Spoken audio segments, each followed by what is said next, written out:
ഏറെ ശോചനീയാവസ്ഥയിലാണ് തൃക്കരിപ്പൂർ ഗ്രാമപഞ്ചായത്തിലെ തങ്കയം അംഗൻവാടി. ഈ ബാലവാടിയോട് ചേർന്ന് കിടക്കുന്ന പഴയ കെട്ടിടം എപ്പോൾ വേണമെങ്കിലും നിലംപതിച്ചേക്കാമെന്ന സ്ഥിതിയിലാണ്. ദിസ് ന്യൂസ് സ്പോൺസർഡ് ബൈ ഉയർന്ന ഗുണനിലവാരം, തികഞ്ഞ വിശ്വസ്തത, ജനതാ പാൽ.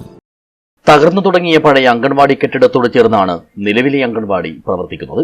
2000 പൂർത്തിയാക്കിയ കെട്ടിടം 25 വർഷം പിന്നിടുമ്പോൾ ആകെ ചോർന്നൊലിക്കുകയാണ്. മഴ പെയ്താൽ 4 ഭാഗവും വെള്ളം നിറയുന്ന അംഗൻവാടിയിൽ കുട്ടികളെ പറഞ്ഞേക്കാൻ രക്ഷിതാക്കളും മടിക്കുന്നു.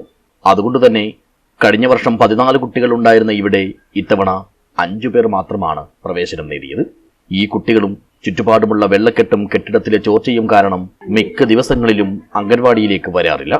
അംഗൻവാടിയുമായി ചുമര് പങ്കിടുന്ന പഴയ കെട്ടിടം ഏതു നേരവും തകർന്നു വീണേക്കാമെന്ന സ്ഥിതിയിലാണ്. മഴക്കാലമായാൽ ശുചിമുറിയും ഉപയോഗിക്കാൻ കഴിയാറില്ല. 50 വർഷം മുമ്പേ നിർമ്മിച്ച കെട്ടിടം ഇത്. നീലീശ്വരം ബ്ലോക്ക് പഞ്ചായത്ത്. ഇതിപ്പോൾ തകർന്ന് വീഴുന്ന കുട്ടികളെ മേക്കാന്ന് വീഴുന്നു. ഇതിന് മേലെ ഇല്ലത് മരങ്ങളാണ് ആ ഭാഗത്ത്. ഈ പുതിയ പോകുന്ന വഴിയായത് കുട്ടികൾക്ക് നടന്നു പോകാൻ പറ്റില്ല. പിഞ്ചു കുഞ്ഞുങ്ങൾക്ക് അപകടം സംഭവിച്ചാൽ മാത്രമേ അധികൃതർ കണ്ണു തുറക്കുള്ളൂ. ഒരുപാട് പരാതി നമ്മൾ കൊടുക്കും. ഒരാളും അനങ്ങുന്നില്ല. ഇപ്പോൾ മരിച്ചു കഴിഞ്ഞിട്ട് സങ്കടപ്പെട്ടിട്ട് ബാലാവാസ കമ്മീഷനോ മനുഷ്യാവാസ കമ്മീഷനോ ഇടപെട്ടിട്ട് ഒരു കാര്യമില്ല.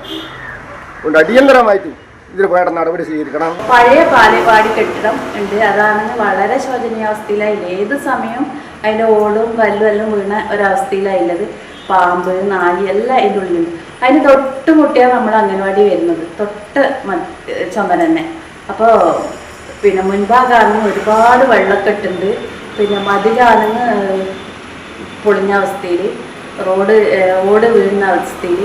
അത് മാത്രമല്ല, വെള്ളം മുമ്പിൽ കെട്ടി നിന്നിട്ട് നമുക്ക് ടോയ്ലറ്റ് ബ്ലോക്ക് ആയിട്ടില്ല.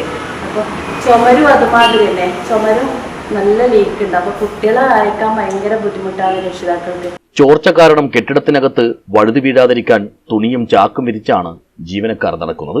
കെട്ടിടത്തിന് ഭീഷണിയായിരുന്ന വലിയ മരം മുറിച്ചു മാറ്റിയിട്ടും വിൽപ്പന നടക്കാതെ കോമ്പൗണ്ടിൽ കിടക്കാൻ തുടങ്ങിയിട്ടും മാസങ്ങളായി. News bureau, Cheruvathur.